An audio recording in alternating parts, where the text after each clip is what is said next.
C'est maintenant 95.2, Jean-Paul Bourg, pour une partie de la nuit, pour 2 heures à peu près. Et ici, donc sur la bande FM ou bien sur la radio, ici maintenant.com. On est en direct.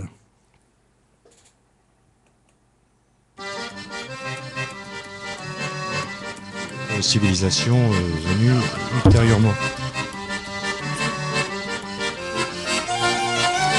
Non, non, si tu montes ça, t'as la musique qui monte là. Mais quand je mettrai ça, quand je vais faire on va pas le virer ça. Ah oui, c'est passé là. Ah, c'est bloqué là.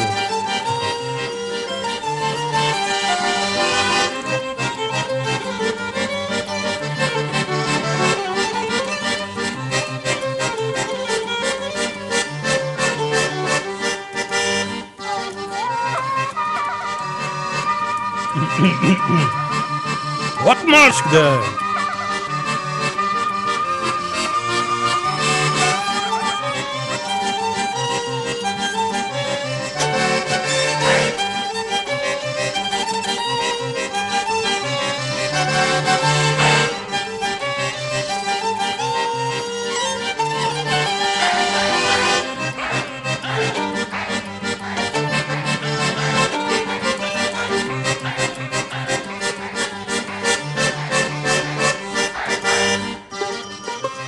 Alors pourquoi le vieux Tolstoï, Léon Tolstoï?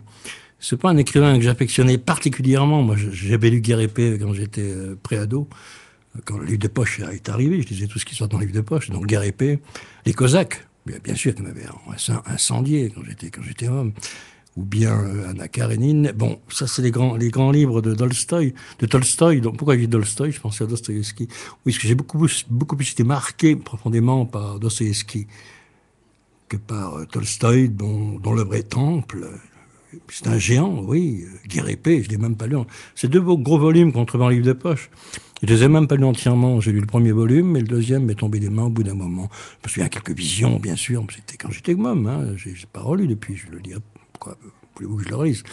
De l'arrivée des troupes de Napoléon, de la campagne de Russie, de Moscou, sous la neige, de l'incendie de Moscou, etc. Vision comme ça qui reste quant à la trame des personnages, à toute l'intrigue intérieure, tout ça c'est oublié. C'est trop loin dans ma mémoire. Donc c'est pas un écrivain. Alors en plus, bon, déjà Tolstoï, à la différence de Pouchkine, poète national russe qui meurt à 37 ans dans un duel, Tolstoï, écrivain national, au-delà même, mondial, connu, lui, il meurt pas à 37 ans, puisque Tolstoï, il est né en 1828 et il est mort en 1910, à 82 ans. Alors, un grand de la littérature russe, ok, même internationale aujourd'hui, hein, Anna Karénine, Guerre et Paix, les Cosaques, la sonate Kreutzer, Résurrection, pour tous les ouvrages les plus connus de Tolstoï. Période, dans sa jeunesse, nihiliste, comme beaucoup de jeunes garçons de son âge. Et puis, une période dans le Caucase avec son frère Nicolas, qui est dans l'armée, avec les Cosaques, face à des montagnards qui commandaient un chef rebelle dans la montagne. Des souvenirs flamboyants, ça a duré que peu de temps. Il était jeune, hein, il rêvait de gloire au combat, comme tous les jeunes de sa génération, de cette époque. Ce qu'il donnera plus tard, quand il écrira son livre, Les Cosaques, bien sûr, puisqu'il les a approchés, on ne peut pas de plus près. Mais sa vie sera longue, avec sa rencontre avec le brasier de la foi en lui, la croyance. Et en même temps, le succès d'un écrivain, mais un succès phénoménal, hein, qui remplit tout. Presque un demi-dieu dans la littérature. Alors, en dehors de sa quête mystique de Dieu, la sienne propre, qu'il veut pure, hein, rebelle à toutes les églises, toutes leurs formes, quelles que soient les églises, en tant qu'institution, toutes les formes d'enfermement, de servage. Il luttera contre l'abolition du servage, qui sera faite par le tsar. Et donc, on peut le décrypter que ce côté à la fois dans la pensée révolutionnaire, un côté un peu anard et socialo, ce qui paraissait révolutionnaire à l'époque, attention, hein, dans les idées. Et puis prophète d'une pensée religieuse en même temps, très personnelle, On dit même aujourd'hui qu'il a presque fondé une religion, ce qui est énorme, quoi. Il écrit, Tolstoï, par exemple, la foi est une nécessité vitale pour un homme. Oui. Ou bien, la vraie vie n'est pas la vie matérielle, mais la vie intérieure de notre esprit. Ça, c'est son problème entre la matière, le luxe dans lequel il vit, l'argent, il brasse, et son désir d'être le moine de Dieu, le moujik, celui qui n'a rien, mais libre, par l'esprit qui le relie à Dieu, sa perception de Dieu. Il dit, Tolstoï, faire la volonté de Dieu, alors il reste que la vie, et il n'y a pas de mort. Donc déjà une croyance vachement forte dans le fait que la mort n'est qu'un passage, elle n'est pas terrifiante pour quelqu'un qui a une foi aussi forte. C'est là la contradiction. Bon, il va saluer l'abolition du servage par Alexandre II en 1861, hein, en pleine période nihiliste, révolutionnaire. Hein. Puis à la rencontre avec la jeune Sophia Berth, le coup de foudre, comme on dit, entre les deux. Alors, il n'y a pas de partout chez les Tolstoï. Hein, il éprouve un immense besoin de solitude, de retranchement, et il dit qu'il a horreur de la sexualité débridée. Voilà, la pensée morale de Tolstoï. Caricaturé, non, oui et non, c'est ce qu'il dit, ce sont ses mots. Hein. Alors ils auront des enfants, donc de longues années ensemble, dans la maison de son enfance, là où il est né, hein, à Yasnia Poliana, la maison de famille. Et ce géant de la littérature et de la foi, on pourrait dire, on le prend là dans ses contradictions à 82 ans, à l'âge où on devient vieux, on peut le dire. Et là, je voudrais parler des 10 dernières journées de Tolstoï, et non pas de la vie de Tolstoï. Comment une personne emplie d'une telle foi, telle qu'il représente le Christ en lui, en tant que certitude absolue, comment peut-on l'éprouver face à la mort qui vient? On la pressent, comme l'animal sauvage qui la flaire. Comment peut-on éprouver la peur, la panique? Ce qu'il éprouvera, la peur, la panique. Plus d'ange gardien sur son épaule, hein, mais le cerveau qui est en ébullition, hein, parce qu'elle s'approche. Il a 82 ans. Et Sophia Berth, elle a vieilli avec lui. Leurs rapports sont plus les mêmes, hein, mais elle est toujours inquiète pour lui. Lui, ce qu'il veut, c'est s'installer derrière son bureau comme un moine, dans la solitude, en entendant de loin les bruits de la maison, les voix dans l'escalier, dans le jardin, les cavalcades dans les couloirs, un air de piano venant de très loin, feutré comme ça. Sa vie, cette grande demeure. Oui, c'est un géant. La Russie le considère presque, je l'ai dit, comme un demi-dieu. Il est connu dans de nombreux pays par ses livres, ses critiques de l'Église, de toutes les églises. Hein. Des propriétaires terriens qui exploitent le peuple, du matérialisme qu'il faut combattre, la matière, oui, qui est son ennemi. Oui, il a maintenant 82 ans, dans cette maison de son enfance, où on peut même montrer encore le divan sur lequel où il est né. Il est là, dans cette maison où il habite, à 82 ans, et encore le divan où il est né. Une espèce de boucle et de cercle. Et on est en 1910, d'accord? Alors ce sont ces journées-là, les dernières, qui m'ont intéressé, parce que le géant est pris en défaut. Parce que sa foi, qu'on croyait faite d'airain, de granit, ne lui a pas servi. Il traîne son vieux corps dans les pièces de la maison. Il a une conscience aiguë du temps qui passe. Et il ne le supporte pas. Il ne se supporte pas. Il y a la mort pas loin. Il s'agite, il est fébrile tout à coup. Lui, le géant, il a peur.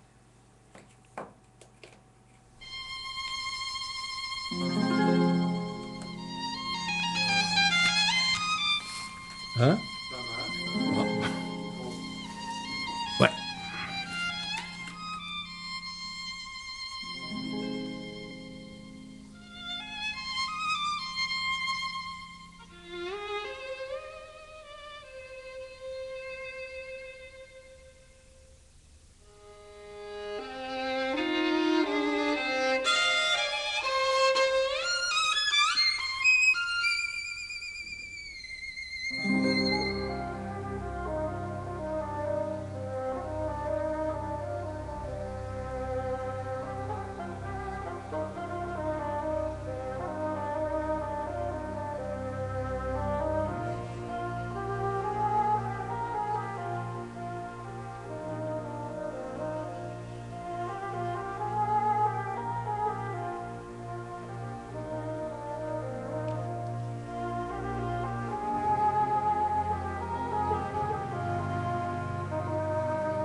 dans son livre, la sonate à Kreutzer, il y a les rapports hommes-femmes, le divorce, la chasteté, la débauche, des extraits signés Tolstoï.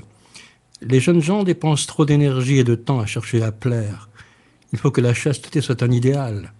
Ben, il est fou, lui, à quel âge il écrit ça Les jeunes gens doivent... Si tu écris ça à 82 ans, je te comprends un peu plus, mais non. Les jeunes gens dépensent trop d'énergie et de temps à chercher à plaire. Il faut que la chasteté soit un idéal. Donc pour les jeunes gens, ça c'est un délire monastique auquel on ne peut pas adhérer. Ou bien la débauche, alors la morale d'airain, la débauche, la vraie, consiste précisément dans le fait de se libérer des rapports moraux avec la femme avec laquelle on a un commerce physique. Waouh! Et sur la présence physique de sa femme, dans le livre La sonate à Kreutzer, je regardais parfois comment elle versait le thé, comment elle balançait son pied ou portait la cuillère à sa bouche, le bruit qu'elle faisait en aspirant le liquide, et je la haïssais pour tout ça. Alors il écrit ça à Moscou, mais ça serait pareil dans la maison de son enfance, où ils sont tous repliés, mari, femme et enfants, à Yasnaya Poliana, leur maison de famille. Pour écrire ce livre, la sonate à Kreutzer, dans lequel il se retrouve, avec ses désirs, ses contradictions, Tolstoï s'est inspiré de la sonate à Kreutzer de Beethoven.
Eh bien, nous sommes avec Tolstoï dans la grande maison bourgeoise où il vit avec toute sa famille.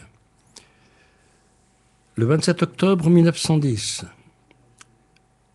qui était aussi sa maison d'enfance, il a 82 ans, 10 jours avant sa mort, 10 jours. Il ne le sait pas, ou plutôt si, il est comme l'animal, toute antenne dehors, et il la voit s'approcher, il la sent dans son corps fatigué, dans les mauvais rêves, les nuits d'insomnie, sa manière de vivre le quotidien, cette maison. Et il la détecte, oui. Lui, le géant de la foi, il la détecte. Et il a peur. Ça va se traduire par un comportement désordonné, fuir, ne pas rester immobile, pour pas qu'elle vous atteigne. Son berceau d'enfant est encore là, visible dans la grande maison, comme un phare qui indiquerait une autre direction. Faire mentir le temps, se donner encore l'illusion qu'on peut tout recommencer, galoper libre dans la steppe, alors qu'il a du mal à respirer en montant l'escalier. Cette maison l'oppresse. Il la quittera plus jamais. Ou alors dans un cercueil. La neige est tombée sur la propriété des Tolstoï, mais aussi sur les bois, les champs, la steppe plus loin. Tolstoï a eu 82 ans, au mois d'août exactement, pour être précis. Et avant de se coucher, ce 27 octobre 1910, il s'est arrêté dans le bureau dans son bureau pour noter dans l'un de ses carnets la journée qu'il vient de passer. Il dit « Rien à noter, cela semble mauvais, mais en fait c'est bien. » Tolstoï dormit jusqu'à 3 heures de la nuit, puis il se réveilla. Et comme les nuits précédentes, il n'avait jamais regardé en direction de la porte de la chambre. Cette fois, il le fit. Et il vit à travers les fentes une lumière vive dans son bureau. Il perçut un bruissement de papier. Sa femme, Sophia. Sophia qui, en vérité, vient lui faire les poches. Hein, elle vient lui faire les poches. Elle s'inquiète pour lui. Elle a peur qu'il dissimule un secret, quelque chose. Avant d'aller se coucher, elle lui avait demandé, voire imposé, de ne point fermer les portes qui séparaient sa chambre, son bureau et la chambre de Léon, de lui, Lev, dont Tolstoï. Elle voulait dormir les portes ouvertes, de manière à entendre chacun de ses moindres mouvements, nuit et jour. Elle voulait percevoir ses gestes, ses paroles, le tenir sous contrôle. Alors, Léon Tolstoï encore entend les bruits de pas de sa femme qui s'éloigne. Cela lui procura un dégoût irrésistible, un sentiment de révolte. Il essaya de se rendormir sans y parvenir, se retourna dans son lit pendant 1 heure, alluma une chandelle, s'assit sur le lit, et c'est alors que la porte s'ouvrit, que sa femme apparut en lui demandant comment il allait, en s'étonnant de la chandelle allumée dans sa chambre. Il sentit que le dégoût et la révolte augmentaient. Il se sentait suffoqué, et il prit son pouls. 97 battements. Il ne put rester plus longtemps au lit. Il se leva, prit la décision définitive de quitter Yasnaya Poliana. En lui s'était produit le choc qui le poussait à le faire. À 82 ans, alors il y a cette période de sa vie assez orageuse, en couple, oui, problème de couple avec Sophie Berthe, Sophia, sa femme depuis 48 ans, hein, qui l'a accompagnée tout au long de sa vie. Quand il écrit « Rien à noter », cela semble mauvais, mais en fait que c'est bien. Qu'est-ce qui est bien? L'épreuve, la distance qu'il a pris avec les événements, peut-être le sentiment de se détacher comme un saint dans la lumière de Dieu, je ne sais pas comment il pourrait le ressentir. Mais en tout cas, il le dit, rien ne va plus. La journée, il a fait un peu de cheval avec Markovicki, son médecin personnel, qui ne le quitte jamais. Il est beaucoup plus rassuré par la présence permanente de son médecin que par l'ange gardien dont parle la doctrine chrétienne, ce qui impliquerait l'abandon à Dieu. Et ça bouillonne dans son crâne. Il essaie d'écrire un essai sur le socialisme. Ce texte ne lui plaît pas. Il réfléchit à un texte sur la peine de mort. Il vit partout, je cite, « l'illusion de ne pas être vieux ». Ce sont ses mots. Hein. On est loin de la lucidité ou de l'abandon à Dieu. Hein. Il aimerait chausser les bottes de 7 lieues et surgir en pleine jeunesse. Bien sûr, il lui reste les rêves, la nostalgie, à travers les vieilles chansons, le temps d'avant. Et c'est dans l'autre sens que la mort le tiraille pourtant. Les rêveries deviennent des réalités possibles, tourmentantes, comme fuir et se lancer à nouveau dans la steppe.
il peut bien rêver de steppes et de lointains inaccessibles pendant qu'il dort. Sa femme qu'il aime, qui a vieilli avec lui fait les poches.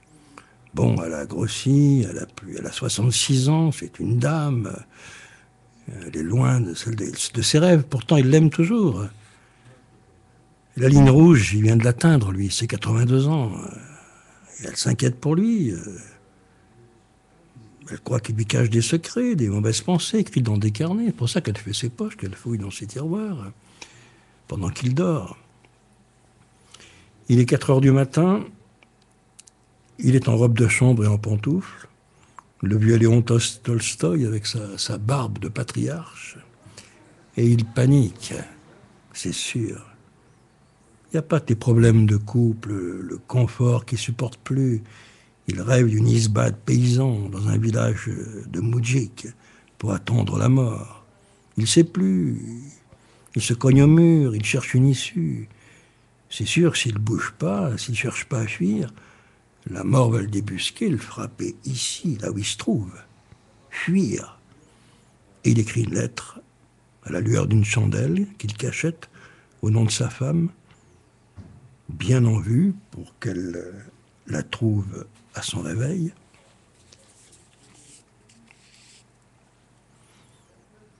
Je suis parti. Je regrette que mon départ te cause du chagrin. Je t'en prie, pardonne-moi pour cela. Mais je t'en prie, comprends que je n'ai pas pu agir autrement.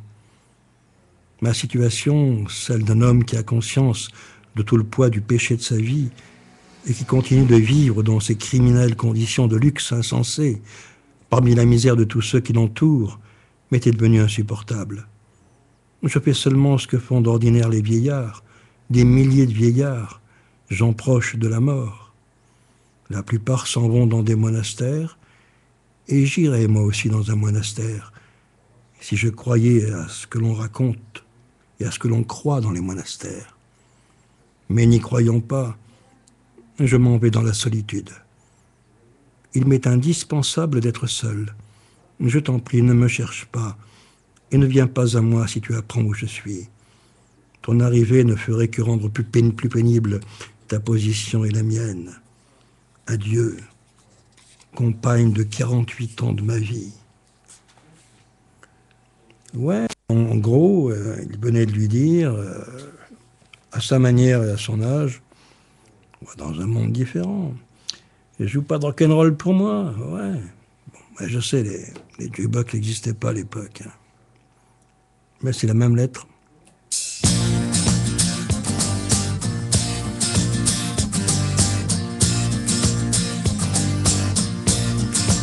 Ils ont changé un peu les paroles. Hein. Nous n'avons plus rien à nous dire. Je suis plus dur que tu ne crois. Ne te sers pas de souvenirs. Joue pas de rock'n'roll pour moi. Oh non. Joue pas de rock'n'roll. Joue pas de rock'n'roll. Joue pas de rock'n'roll pour moi. Oh non. J'ai fait ce qu'un homme devait faire pour mériter ce nom. Mais le doute et la folie marchaient à tes côtés. Tu oses parler de ton retour et de nos souvenirs, avec une voix qui grince comme un 45 tout usé.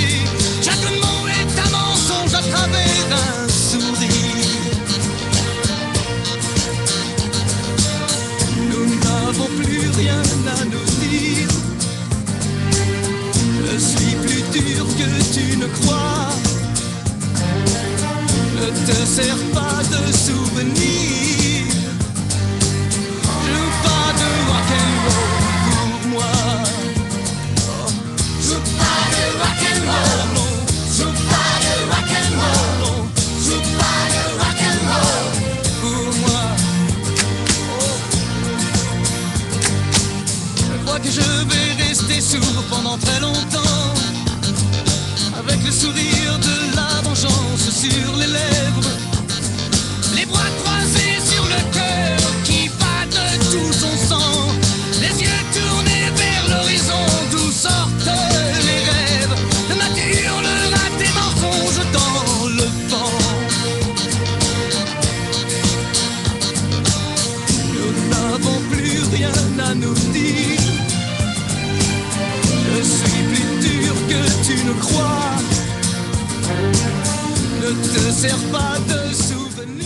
Et vous croyez que c'est simple, vous? À 82 ans, Tolstoï, il a l'abîme sous les pieds.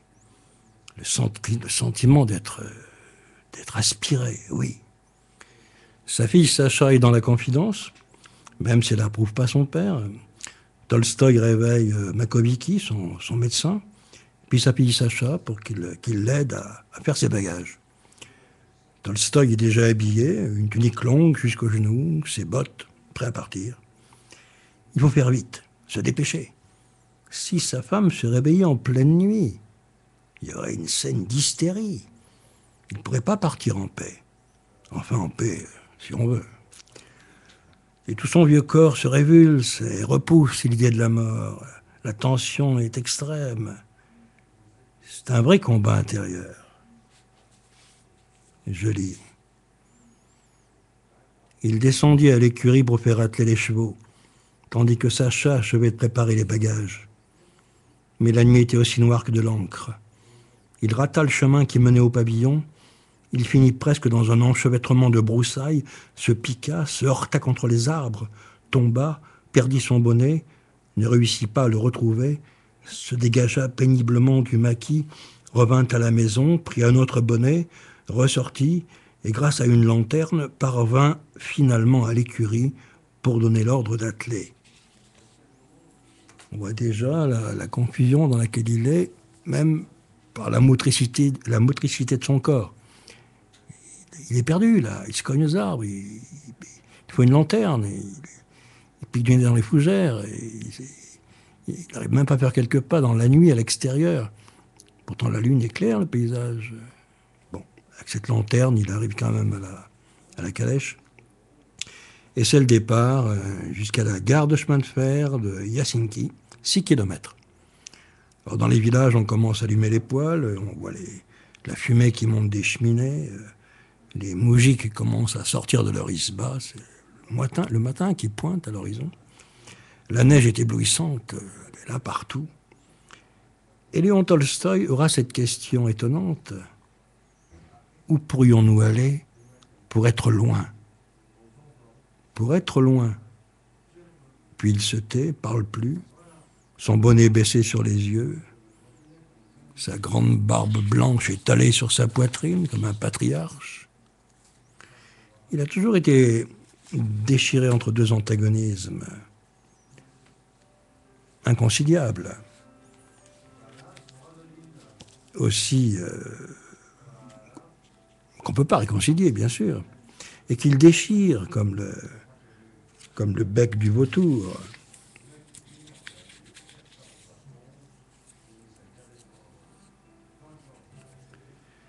Entre le passé et le présent, entre ses révoltes et ses résignations, entre sa femme avide d'argent et le rêve franciscain, celui d'être moine donc, entre le monde paysan qui n'était déjà plus celui de son enfance et la ville des usines qu'il refusait, entre sa vie avec les moudjiks pauvres et sa vie prisonnière d'une famille dispendieuse, d'une cour composée de 30 ou 40 personnes, d'enfants riches, dont certains vicieux, arrogants, d'amis adulateurs, de serviteurs, de laquais, entre une existence sauvage, faite d'heures à son bureau, de chevauchées dans la forêt, de marches dans la boue, de frugalité, d'activités manuelles dans les champs, et une renommée de grand écrivain qui rendait des milliers de roubles en droit d'auteur.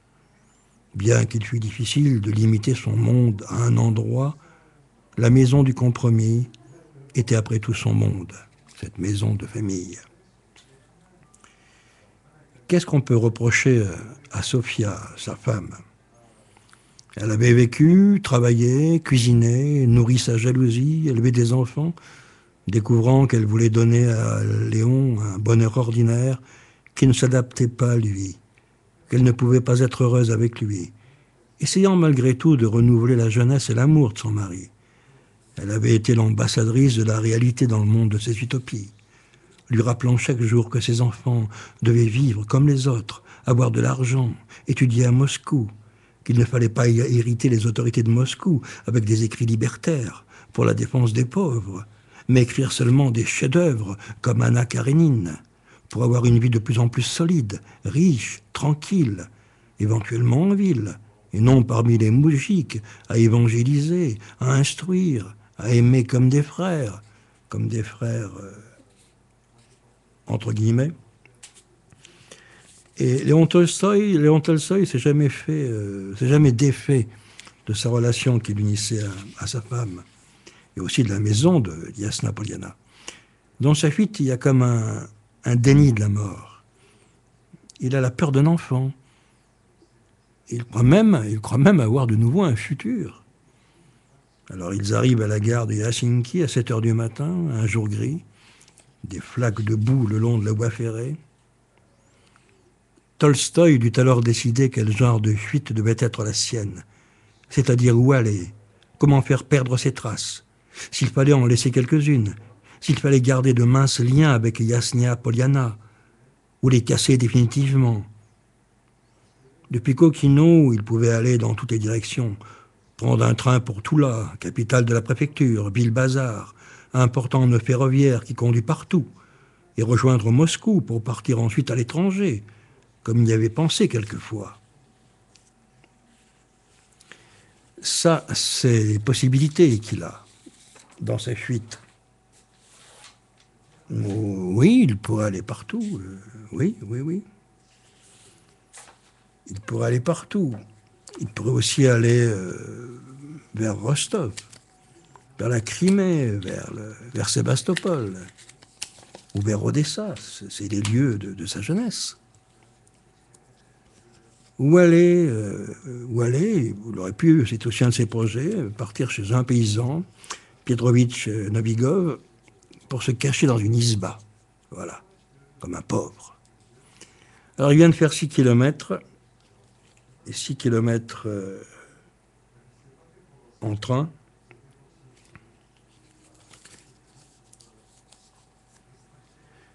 Bientôt, Sofia va se réveiller dans la grande maison, elle va trouver la lettre. Hein.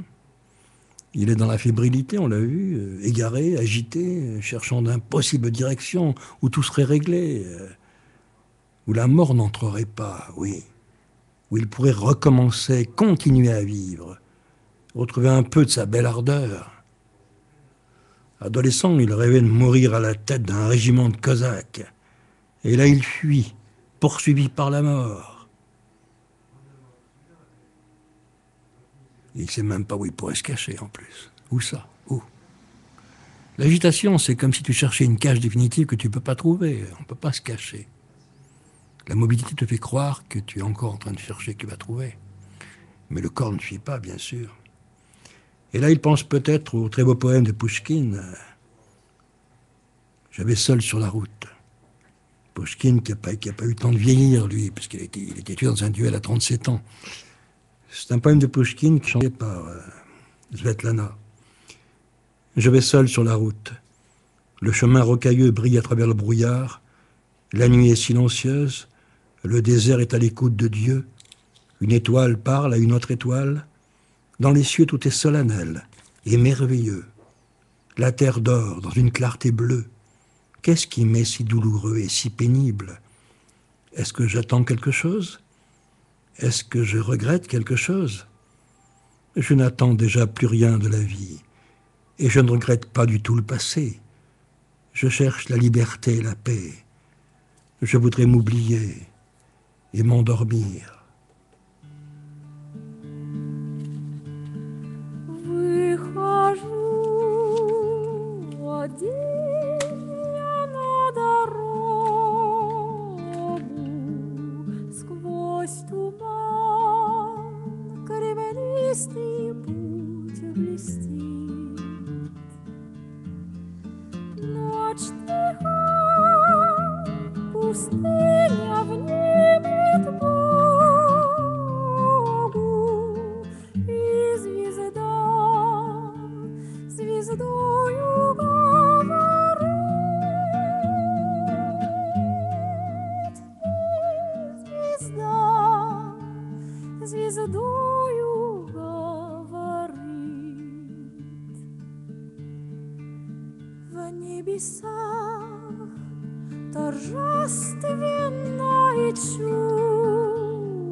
Земля в сиянии.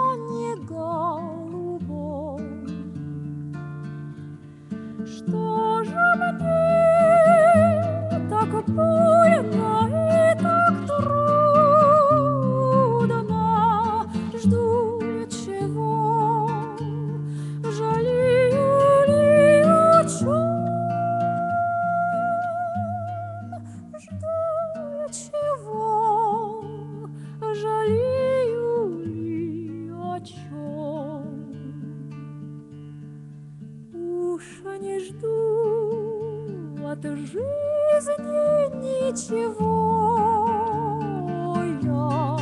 и не жаль мне прошлого ничуть. Я ищу свободы и покоя, я бы хотел забыться и заснуть. Я бы хотел забыться и заснуть.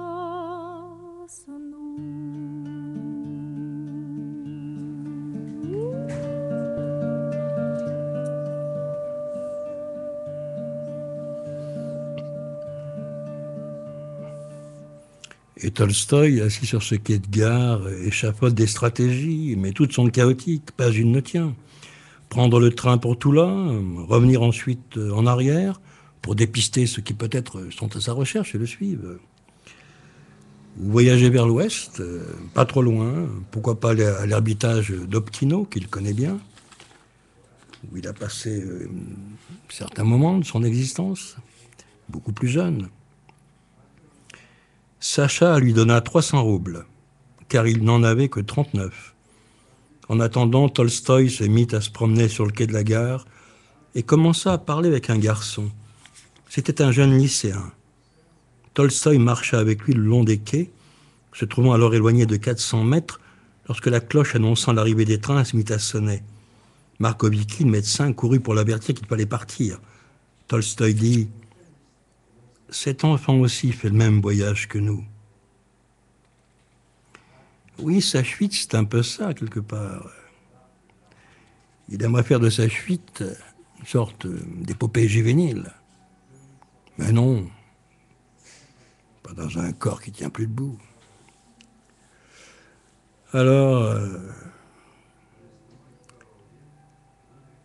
oui, là où il se trouve. Il n'a pas fait beaucoup de chemin. Hein. Il est à la gare, à 6 km, arrivé au monastère d'Optino. Ce sera assez rapide dans sa vie. Et pendant ce temps,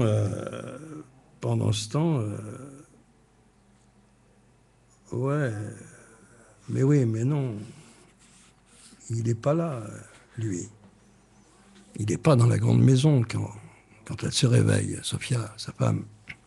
Elle s'est réveillée à 7 heures du matin, elle a trouvé la lettre. Elle l'a jetée dans la poubelle violemment, et elle s'est mise à courir jusqu'à l'étang. C'est sa fille Sacha qui la repêchera dans l'eau. Et de retour à la maison, des pleurs, des vases brisés, crise d'hystérie. Puis elle demande au serviteur de la maison d'aller dans toutes les gares, de demander quelle destination Tolstoï a pris. Tolstoï, il est dans le train, maintenant, qui l'emmène à l'Ermitage, assis sur la plateforme arrière du train. Il aimait à rester dans le vent sur la plateforme du train. Le train n'allait pas trop vite. Et le vent, plus que la vitesse, venait de la plaine. Il faisait un peu froid. Autour de lui courait le paysage qu'il connaissait bien, qu'il avait même parcouru à pied. Et la lumière du jour était grise, mais donnait de la couleur aux bouleaux lointains, aux ormes, où volaient les corbeaux. En ce moment, il aimait ce vent qui lui redonnait la sensation de fuir vraiment, comme lorsqu'il chevauchait, plus jeune, pour courir au loin dans la campagne, sans savoir où à travers le monde, sans savoir où dans la nature qu'il aimait. Il retrouva même dans le vent le goût de la fuite qui avait été impétueux quelques heures auparavant, et était devenu ensuite incertain, favorable à une fuite limitée. En effet, il ne savait pas où fuir. Il était épouvanté à l'idée de s'être enfui, et avait choisi une fuite qui ne le conduisait pas trop loin, mais peut-être parce qu'aucun endroit ne l'intéressait.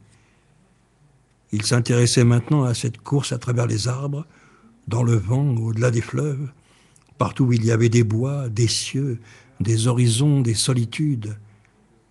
Il ne se sentit certainement heureux que dans ce vent, comme quand, après sa chevauchée, était vive son illusion de n'être pas vieux. Pendant 3/4 d'heure, il ne bougea pas de la plateforme. Pendant 3/4 d'heure, eh ben, les 82 ans se sont envolés, on va dire, pour être juste. Et après 17 heures de voyage, 17 heures, le voilà au monastère d'Optino, qu'il a bien connu jadis, et il note « Il est maintenant 8 heures, nous sommes à l'ermitage d'Optino, je suis en bonne santé, bien que je n'ai pas dormi et presque rien mangé. » Et le médecin, son médecin, Makobiki, son médecin, qui le suit partout, qui est là avec lui, veut l'aider. Tolstoï commence à se déshabiller pour s'endormir. Makobiki lui dit, pour ne pas le déranger, il ira dormir dans la chambre d'à côté, tout près. Il essaye de l'aider à ôter ses bottes. Tolstoï refusa et se les ôta tout seul, péniblement, en cherchant un tabouret. « Je le fais tout seul, ne m'embarrassez pas. » Il dit ensuite qu'il voulait vivre sans domestique, simplement.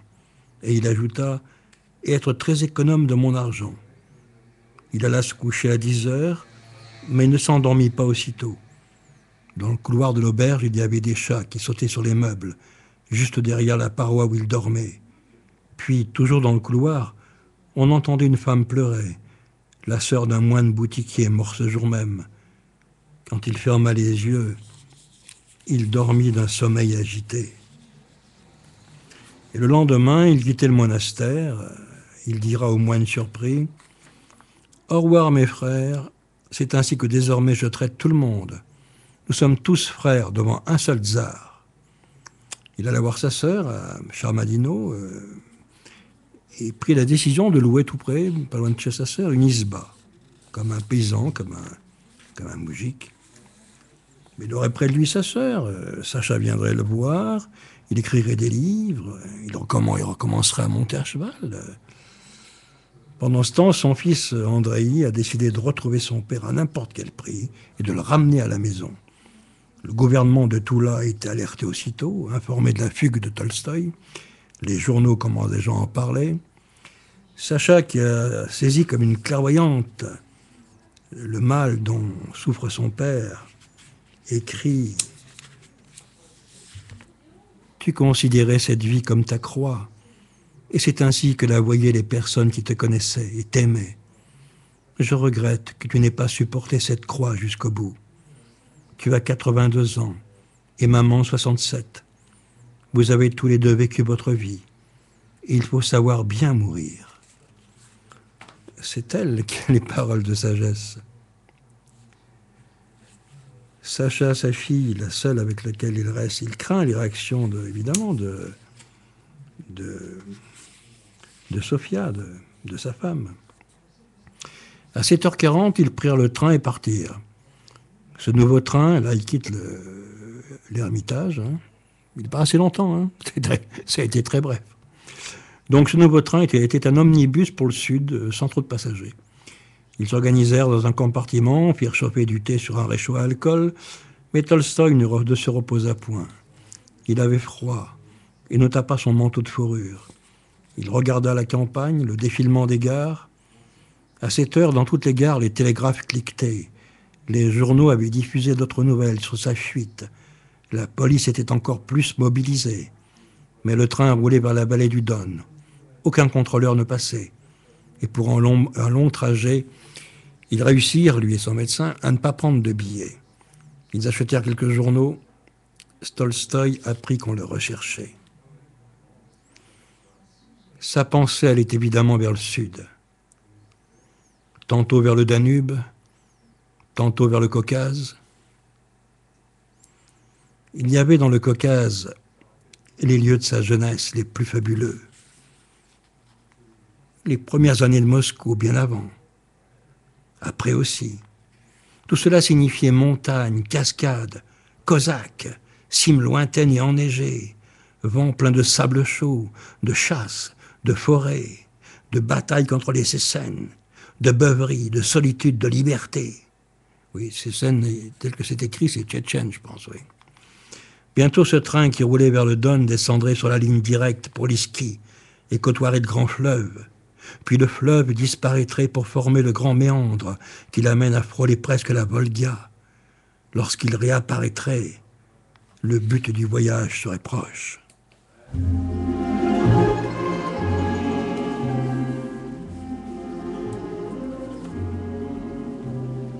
Не слышны в саду даже шорохи.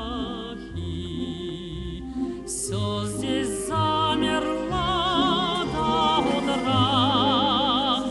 Если б знали вы, как мне дороги подмосковные вечера.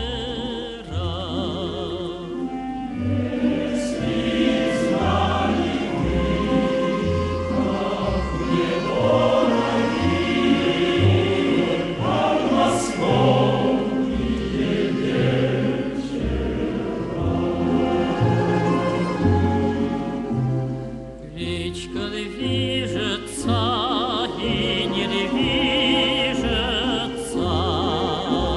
вся из лунного серебра. Песня слышится и не слышится в эти тихие вечера.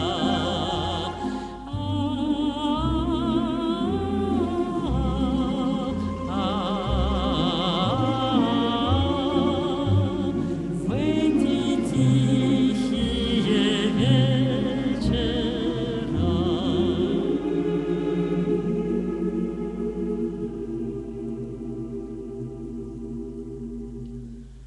Что ж ты, милая, смотришь искоса, низко голову наклоня?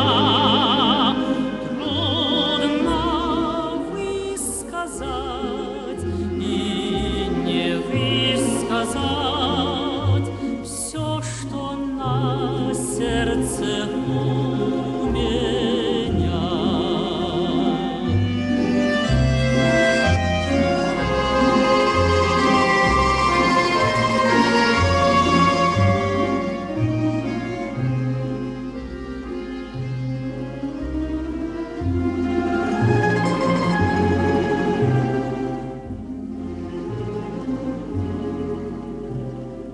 А рассвет уже все заметнее. Так, пожалуйста, будь добра, не забудь и ты эти летние подмосковные вечера. Не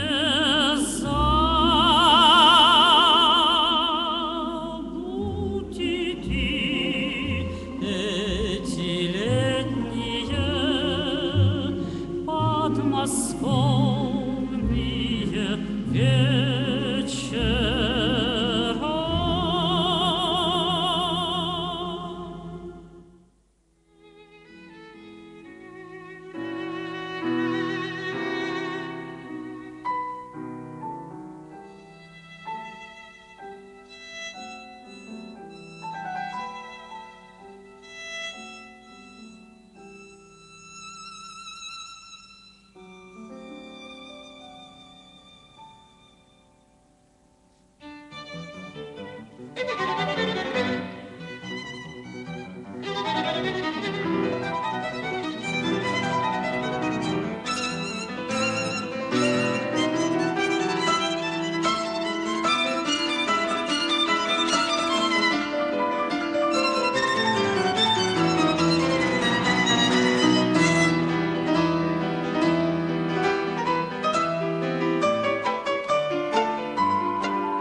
le train s'arrêta dans la petite gare de Volovo.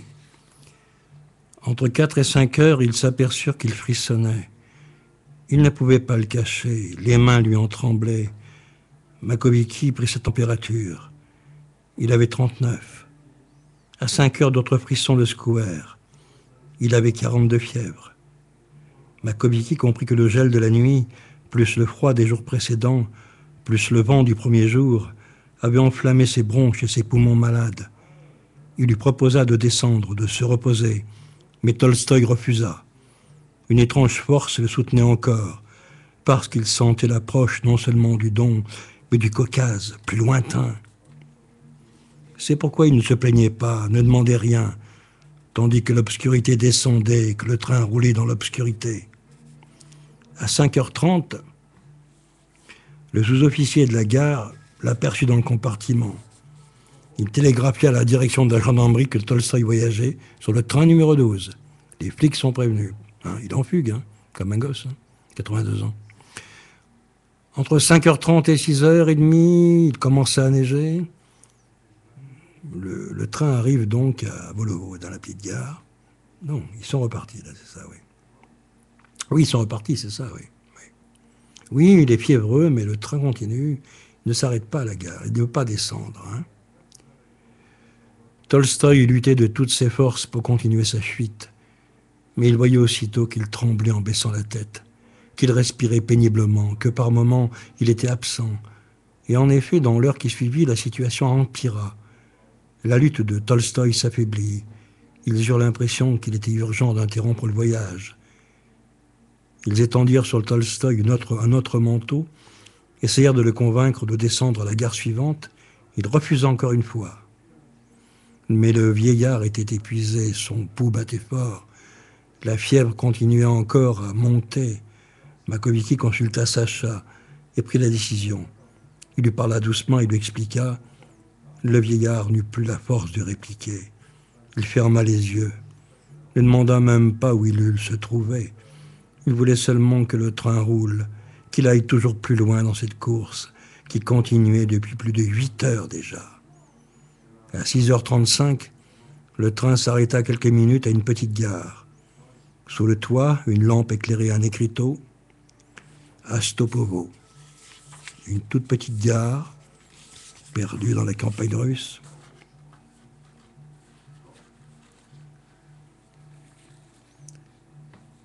Tolstoï, toujours soutenu, bien sûr, il est amené dans la petite gare d'Astopovo, on descend du train, on l'allonge sur un divan, il appelle et il demande s'ils pourront partir demain. De son divan, il entend le bruit des trains qui passent sur la voie ferrée, toute proche. Il est dans la gare, là, à l'intérieur. Certains trains s'en vont très loin, vers la steppe, au-delà. Et des visiteurs, des curieux qui rentrent dans la gare, qui se pressent, ils sont au courant maintenant, qui se pressent pour le regarder, l'observer comme une bête curieuse, lui, fiévreux, sur ce divan. Dans cette petite gare, où il meurt le matin du 7 novembre. Ouais, dans cette gare. Et non pas chez lui. Des moujiks, pour le veiller, vous savez ce qu'ils ont fait? Ils ont allumé de grands feux de bois sur les collines. Une couronne de flammes. Sofia, elle arrive par un train spécial, mais sur les conseils d'un médecin, on lui dit qu'il vaut mieux qu'elle ne voie pas le corps. Une crise encore. Et le géant est couché sur ce divan, dans cette petite gare perdue en pleine campagne. Une halte, au bord d'une voie ferrée. La fuite continue. Le temps n'était que paysage, mouvement, arbres, cieux, neige, champs qui couraient au loin. Seul l'intéressait la continuation de sa fuite, devenue désormais différente, non plus éloignement furtif et précipité des orques et de lui-même uniquement, mais voyage sans fin, course libre à travers le monde, aventure d'Ulysse qui ne s'achève pas, que personne ne voudrait voir achever, malgré la vieillesse et la mort. Pendant 7 jours, il délira, se réveilla, expédia des télégrammes, donna des ordres, s'émut, perdit conscience, délira encore, souffrit ce que l'on souffre en mourant, mais jusqu'au bout, il entendit dans la chambre de sa gare le cliquetis du télégraphe, le bruit sec des aiguillages, le passage des trains en route vers le sud, tantôt dans la lumière hivernale du jour, tantôt dans la neige fondue de la nuit. Dans un télégramme, il écrivit « Continuons ». Il murmura plusieurs fois cette phrase « J'irai quelque part, que personne ne m'en empêche, laissez-moi tranquille ». Et puis il se soulève d'un bond sur le lit. « Fuir, dit-il, il faut fuir ».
Ouais, il me fait penser à l'animal mourant qui sent la mort s'approcher et qui cherche un endroit pour se terrer, se cacher. Mais l'homme est plus fébrile que ça. C'est la peur, la fuite. Cette fuite, c'est la peur et le besoin de recommencer. Ce n'est pas la sagesse, l'attente de l'union avec Dieu, tel qu'il le conçoit lui. Parce que l'on sait la foi, par ses écrits, la foi intacte qui l'animait. Enfin, intacte. C'est ce qu'on dit dans les livres. Un être humain est plus complexe que ça.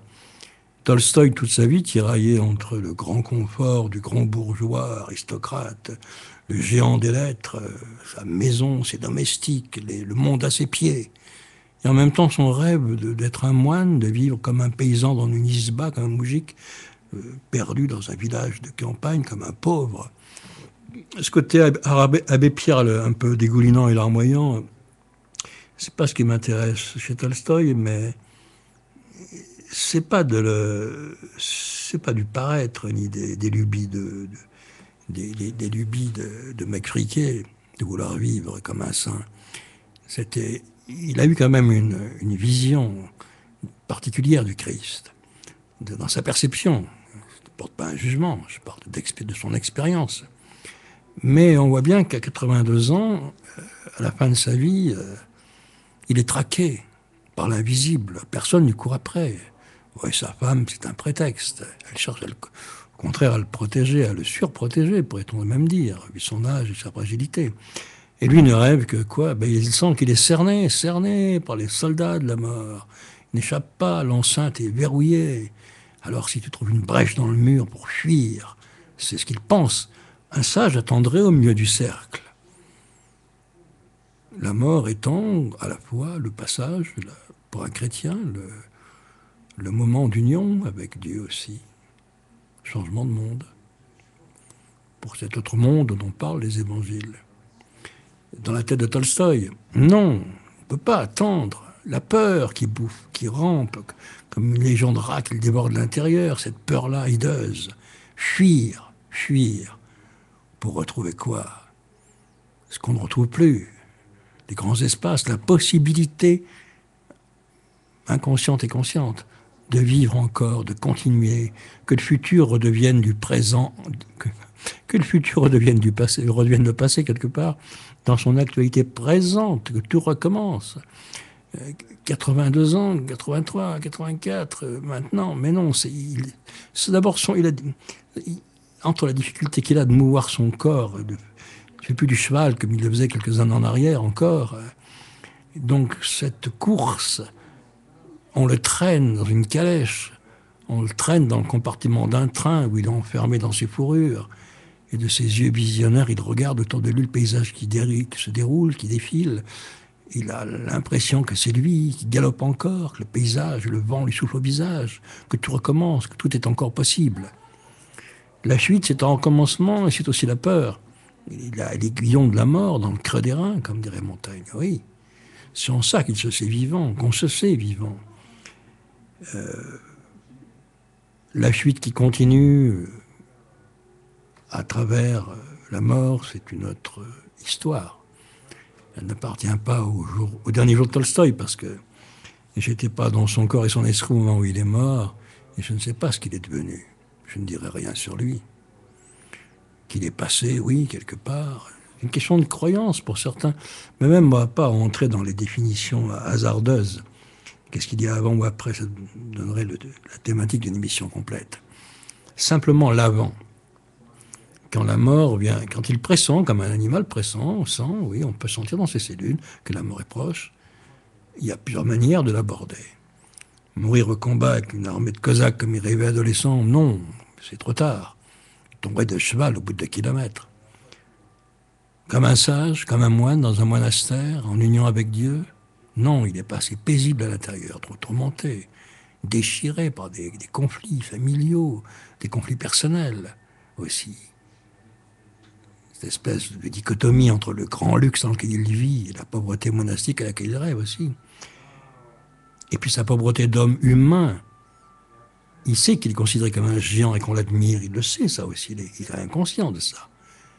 Et que là, d'un seul coup, tout ça ne tient plus, tout ça va s'écrouler. La peur, la fuite, c'est retourner à l'ardeur ancienne, celle qui fait qu'on maîtrise son destin, ou qu'on croit le maîtriser. La mort est déjà plus loin. On peut même la braver à la limite. On l'emmerde. Là non, il baisse la tête, il a peur, comme un enfant. Il est trop vieux pour être brave. Ou alors il aurait dû être un saint, oui. Enfin, je suis en train de porter des jugements de valeur sur les raisons de sa fuite, de sa fugue. Le milieu familial qui l'oppressait, le besoin d'être libre, oui. Bon, c'est la vieillesse, 82 ans. Il n'est pas mort comme un patriarche, au sens classique du terme. Je ne fais pas le reproche, au contraire. Au contraire, c'est un écorché vif qui répond à la mort, et pas un illuminé. On le voit par son comportement désordonné. Le besoin d'une fuite à tout prix, le plus loin possible, puis après non, pas très loin, quand même quelques personnes qui le connaissent. Allez, oui, si, voilà. Et puis une fois arrivé dans ce ermitage, Optino, non, ça se passe mal, ces bruits dans le couloir, cette femme qui pleure, c'est pas les mêmes impressions qu'il ressentait jadis quand il visitait ce monastère. Ce n'est pas la même chose. Et il a le besoin de la fuite. Il ne retrouve pas ce qu'il éprouvait. J'ai cherché un passage qui, justement, décrit très bien ce qu'était ce monastère jadis pour lui. Et c'est pas ainsi qu'il le retrouve, évidemment. Bon, on va pas faire de la... Pas entrer explorer la mine à bouquins comme ça, le pic à la main, creusant, cherchant une phrase perdue dans une tonne de textes. Ce n'est pas important. Mais pour lui, ce monastère, jadis, était lié à un élan juvénile de vivre et d'être, un enthousiasme, une ferveur, une passion mystique, et en même temps sensuelle, sensorielle. Ce n'est pas un désincarné, Tolstoï. Malgré cette morale rigide qu'on voit apparaître, cette perception monolithique de la foi brasier de foi,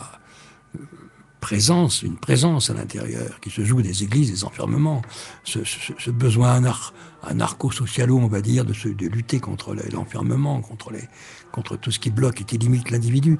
Est-ce que c'est une pause chez Tolstoï ou est-ce qu'il est devenu le penseur d'un humanisme chrétien, comme ça, fait pour libérer l'homme, à la différence de Dostoïevski, qui est beaucoup plus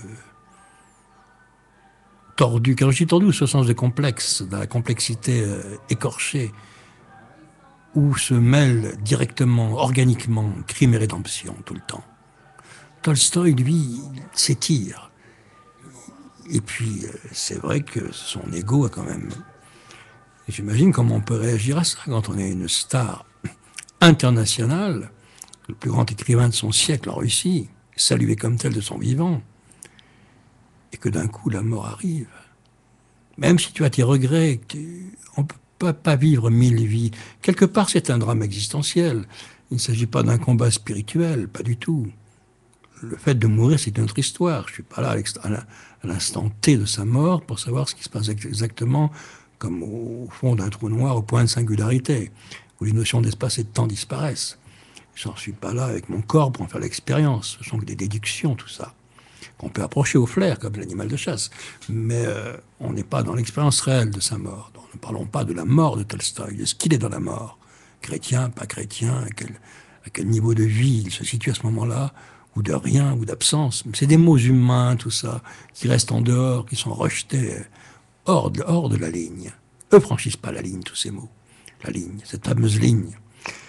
Donc, voilà, c'était important de montrer que ce géant, à la fin de sa vie, a eu une peur panique comme un gosse et a fait une fugue. Des fugues qu'on fait à 15 ans, il l'a faite à 82 ans, lui. Mondialement connu. Nanti, grande propriété, des titres, des serviteurs, des gens qui l'adulent, qui le respectent, l'admirent, demi-dieu presque. Une fugue. Parce que là, tout ça est inutile et ne sert à rien. Son combat contre ce qui était matériel apparaît bien souvent dans sa pensée. Un christianisme pur, presque désincarné quelque part. Le matérialisme étant ce qui obscurcit la vision. De là son refus aussi, son besoin de quitter cette maison qui en même temps à laquelle il est attaché par des souvenirs, par l'enfance, par l'adolescence, par d'autres histoires. Tout ça est bien complexe et confus. Il se déploie dans une sorte de labyrinthe de trame émotionnelle comme ça, rapide avec l'urgence, parce que le corps s'accélère, le cœur s'accélère, le corps a des difficultés à vivre, il respire de plus en plus mal, il a de la fièvre, il a du mal à avancer, il ne peut plus faire ce qu'il faisait quelques heures auparavant. En peu de temps, en quelques jours, tout a changé. Il a pris froid, on l'a vu, bien sûr, attendre sur ce quai de gare, à 82 ans, que sa vie recommence. C'est là où la mort lui a lancé une flèche de glace, je pense, quand il était sur ce quai de gare. Bon, Tolstoï me gonfle avec sa vieillesse et ses vieilles maladies. Je préfère écouter Cochrane. Hep, Warming.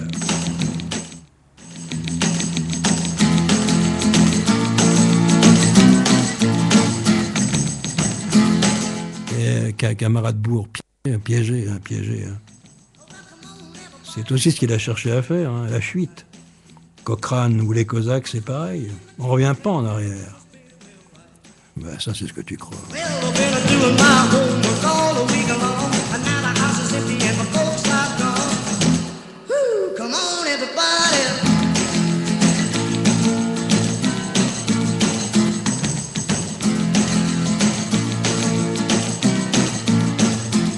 Oh, well, my baby's #1, but I'm gonna dance with 3 or 4. And the house will be shaking from the bare feet slapping on the floor. Well, when you hear the music, you just can't sit still. If your brother won't rock, then your sister will. Woo, come on, everybody.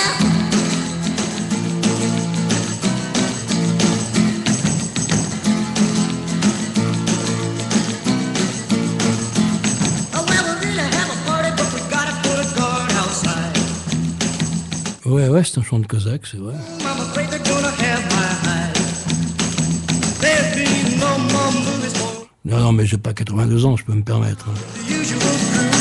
Who kills. Come on, everybody.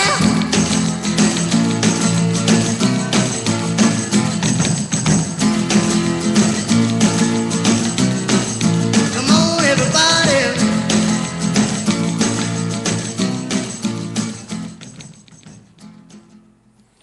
Ouais, bah, Cochrane aussi, il est mort. On n'a pas fait tout un cirque. Ah oui, comme Pouchkine, très jeune. Oui, on peut, ce qui peut les rapprocher. Comme disait James Dean, ceux qui meurent jeunes sont aimés des dieux. À 82 ans, est-ce qu'on est aimé des dieux? Non, lui, Tolstoï, s'est cru rejeté ou incapable.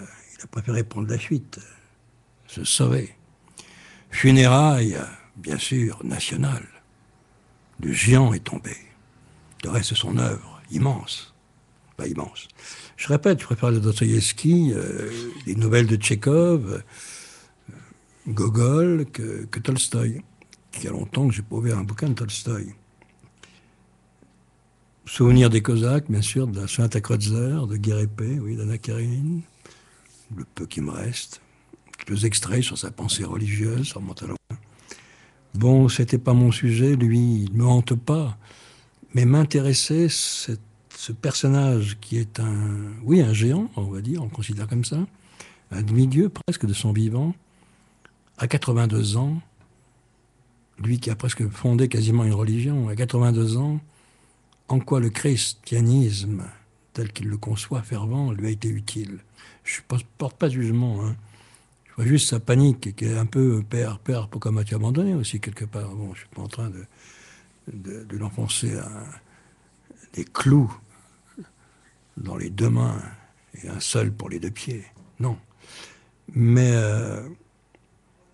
sa panique est celle de tout être humain qui sent que la mort vient le chercher.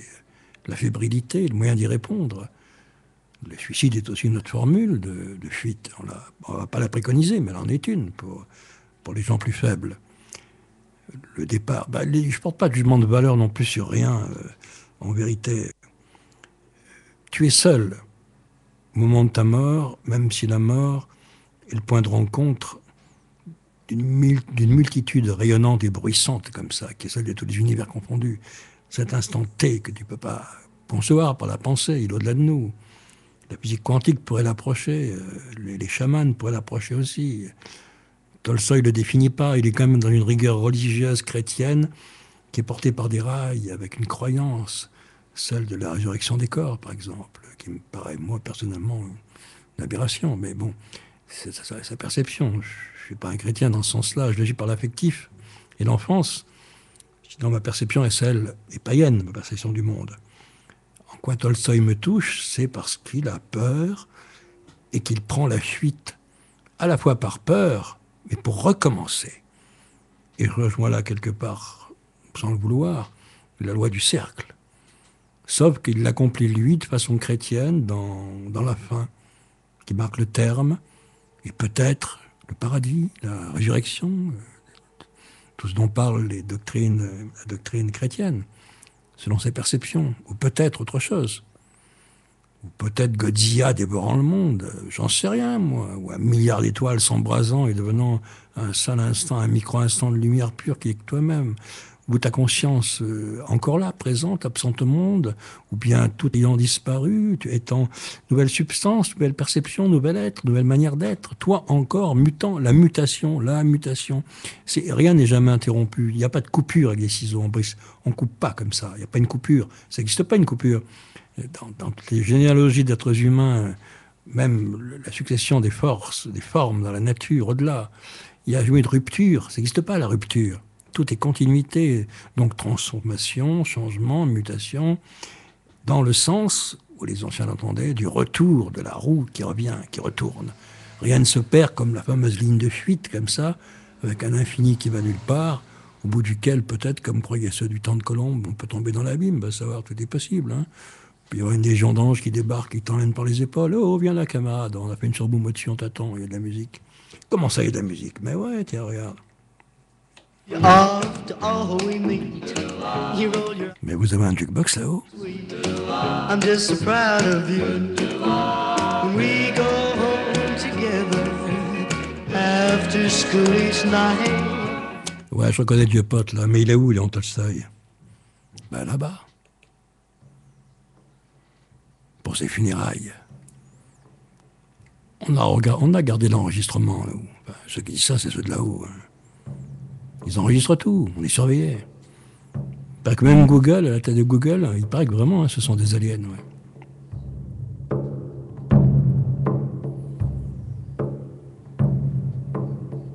Des funérailles de Tolstoï, et puis d'un seul coup, le basculement dans la fuite, où tout recommence. Le grand mystère, l'autre rive.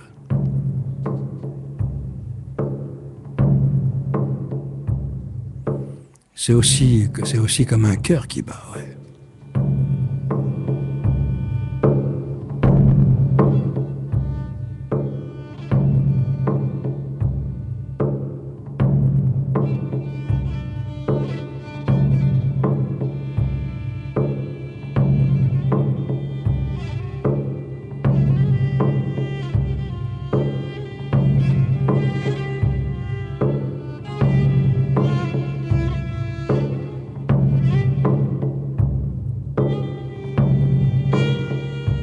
Alors il s'approche d'un lieu, mais on ne saura pas lequel.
Ouais, là, Tolstoï, là, il y a un problème, là. Combat ces entités qui te barrent le passage. Tu n'y arrives pas, tu peux pas rester bloqué dans un intermonde, c'est impossible. Attends, je trouve une brèche.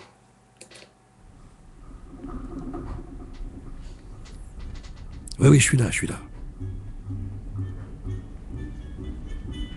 Tends l'oreille, écoute. Oui, ils viennent de la steppe.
Eh bien oui, la fuite de Tolstoï à partir de... Certains ouvrages en ont parlé, le livre de l'écrivain italien Alberto Cavalleri, La fuite de Tolstoï, dont j'ai lu quelques extraits ce soir. Il y a aussi un livre de Vladimir Posner, je crois, sur les derniers jours de Tolstoï. Tout ça, ça peut se trouver facilement. Relire Tolstoï, je ne sais pas, je ne suis pas en train de faire des suggestions de libraire, ça je m'en fous. Vous lisez ce que vous avez envie de lire. Si vous voulez lire Guerre et Paix, ben, chapeau les gars. Non, je suis en train de j'arrive plus à avaler comme l'idiot de Dostoïevski. C'est un pavé qui me tombe des mains aujourd'hui. C'est dommage, hein, oui. Ok, bon, très bien. Prochaine fois, jeudi prochain, c'est une rediff. Jeudi d'après, c'est de nouveau une antenne libre. Sur quel sujet, je ne sais pas. Je pensais au rapport entre le groupe Led Zeppelin et une certaine magie. Je ne sais pas si je trouve des docs et des musiques, je vais voir, ou un autre sujet. Je verrai, on verra. Je pensais aussi à une émission sur la vieille magie des campagnes en Auvergne, puisque je connais bien l'Auvergne. Certains lieux, une sorte de géographie mystérieuse comme ça d'une région. Ça peut être un sujet aussi. Ce serait plus facile pour moi de traiter ce genre de sujet que je connais, que de travailler sur une thématique comme celle de ce soir, que je ne peux pas improviser, évidemment. Eh bien, ok, la sonate à Kreutzer, le fameux bouquin de Tolstoï. Bon, ben, inspiré, il s'en est inspiré. Il s'est inspiré pour écrire ce livre, on le sait très bien, de la sonate à Kreutzer, l'œuvre d'un autre géant, Beethoven.